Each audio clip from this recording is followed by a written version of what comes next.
اعوذ باللہ من الشیطان الرجیم بسم اللہ الرحمن الرحیم لا تدرکہ الابصار وهو يدرک الابصار وهو اللطیف الخبیر قد جاءکم بصائر من ربکم فمن ابصر فلنفسه ومن عمی فعلیها وما انا علیکم بحفیظ وَكَذَلِكَ نُصَرِّفُ الْآيَاتِ وَلِيَقُولُوا دَرَسْتَ وَلِنُبَيِّنَهُ لِقَوْمٍ يَعْلَمُونَ۔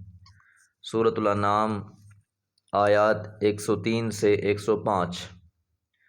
لا تدرکہ الابصار، اور اسے نگاہیں نہیں پاتی، وہوا، اور وہ اللہ تعالی، یدرک الابصار، نگاہوں کو پا لیتا ہے۔ لفظ بصارت پا لینے کے لیے، دیکھنے کے لیے استعمال ہوتا ہے۔ بصارت نگاہوں سے دیکھ لینا۔ تو انسان کے بس میں نہیں ہے کہ انسان اللہ تعالیٰ کو اس دنیا میں دیکھ سکے۔ انسان کی آنکھ میں وہ قوت ہی نہیں جو اس دنیا میں اللہ کو دیکھ سکے۔ اس لیے جب موسیٰ علیہ السلام کی قوم نے جب یہ مطالبہ کیا تھا تو اس کا واقعہ بارہا پہلے بھی بیان ہو چکا۔ اب انسان کی عمومی طور پر چاہت یہی ہوتی ہے کہ کسی حسی چیز کو اپنے سامنے محسوس کرے، دیکھے۔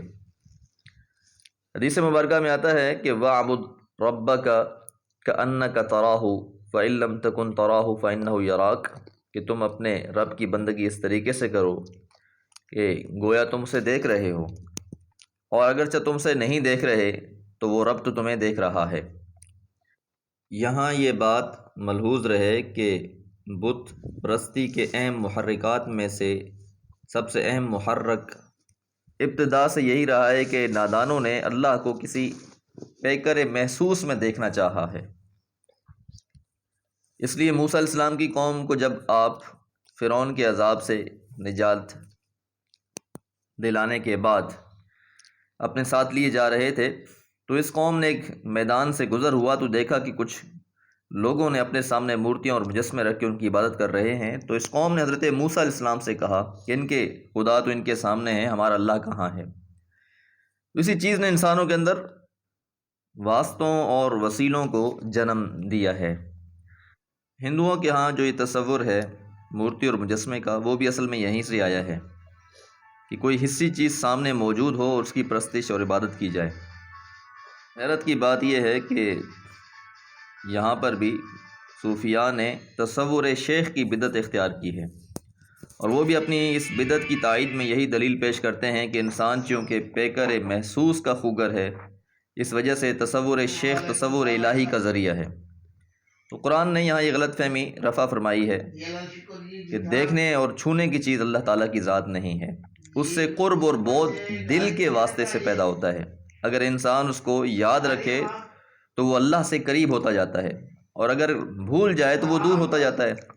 اگر آدمی کی نگاہ اس کو نہیں دیکھ سکتی تو اس سے فرق نہیں پڑتا۔ اللہ تعالیٰ ہر وقت انسان کو دیکھ رہا ہے۔ وَهُوَ اللَّطِيفُ الْخَبِيرُ، اور وہ نہایت باریک بین، الخبیر، اور سب خبر رکھنے والا ہے۔ تو لطیف کا لفظ انتہائی باریک بین، یعنی ہر چیز اللہ کی نگاہ میں ہے، ہر چیز اللہ کو علم ہے۔ قد جاءکم بصائر من ربکم، بلا شبہ تمہارے پاس تمہارے رب کی طرف سے کئی نشانیاں آئیں۔ بصائر بصیرہ کی جمع ہے جو دل کی روشنی کا نام ہے، جیسا کہ بصارت آنکھوں سے دیکھنے کو کہتے ہیں، یعنی مالک کی طرف سے تمہارے پاس دل اور آنکھوں کو روشن کرنے والے دلائل تو پہنچ چکے ہیں۔ اوپر کی آیات میں جو مذکور ہے، اب اس پر غور و فکر کر کے جو ایمان لے آئے ان کا اپنا ہی فائدہ ہے، اور جو اس پر غور نہ کرے اور ایمان نہ لائے تو اپنا ہی برا کرے گا۔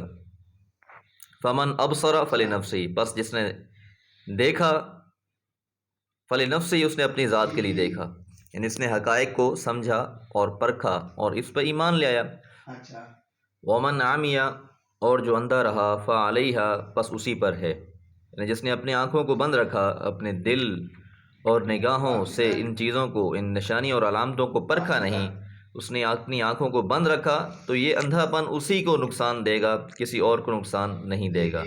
قرآن مجید کی آیات محکمات ہونے کے باوجود، احادیث ہونے کے باوجود انسان حق کو تلاش نہیں کرتا، یا اللہ تعالیٰ کے آفاق میں اور اپنے انفس میں ان نشانی اور علامتوں کو دیکھ کر اپنے رب کو نہیں پہچانتا، ایسا شخص اندھا رہا اور اس کا اندھا پن دنیا میں بھی اس کو نقصان دے گا اور آخرت میں بھی دے گا۔ اس لیے اللہ تعالیٰ قرآن مجید میں ارشاد فرماتے ہیں کہ روز قیامت اللہ تعالیٰ جب اندھا اٹھائیں گے لوگوں کو تو وہ کہیں گے اللہ ہم دنیا میں تو بصارت رکھتے تھے، ہماری نگاہیں ٹھیک تھی، آج روز قیامت آپ نے ہمیں اندھا کر کے کیوں اٹھایا ہے؟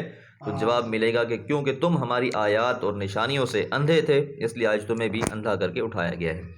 وما انا علیکم، اور نہیں ہوں میں تم پر بحفیظ، محافظ، کہ میں تم پر کوئی محافظ نہیں ہوں، میری ذمہ داری تمہاری حفاظت کرنا نہیں ہے، نگرانی کرنا نہیں ہے، بلکہ تم تک حق بات کو پہنچانا ہے۔ وَكَذَلِكَ، اور اسی طرح نصرف الآیات، ہم آیات کو بار بار پیش کرتے ہیں، وَلِيَقُولُوا، تاکہ وہ کہیں درست، آپ نے پڑھا۔ یہاں تک اللہ تعالیٰ کے معبود برحق ہونے کا اس بات تھا، اب نبوت کو ثابت کرنے کا بیان شروع ہو رہا ہے۔ تو اس آیت میں فرمایا کہ ہم ایسے ہی مختلف طریقوں کے ساتھ بار بار دہراتے ہیں، کبھی مومنوں کو خوشخبری، کبھی کافروں کو تنبیہ، کبھی گزشتہ قوموں کے واقعات کے ذریعے سے نصیحت، اور کبھی کوئی کام کرنے یا نہ کرنے کے احکام، تاکہ جو لوگ عقل و فہم رکھتے ہیں وہ ان کے ذریعے سے ہدایت پائیں اور مخالفین پر حجت ہو۔ وَلِيَقُولُوا دَرَسْتَ، لفظ درس کے اصل معنی تو گھسنے اور مٹانے کے ہیں۔ دارس الرسم کے معنی ہوں گے کہ وہ جو نشانات ہیں وہ مٹ گئے۔ آدمی جب کسی چیز کو کثرت سے بار بار پڑھتا ہے اور بالخصوص جب اس پر انگلی رکھ کے ایک ایک حرف کو متعین کر کے پڑھتا ہے تو بالعموم وہ نسخے گھسنا شروع ہو جاتے ہیں۔ اس وجہ سے لفظ درسا کسی کتاب کو اچھی طرح بار بار پڑھنا،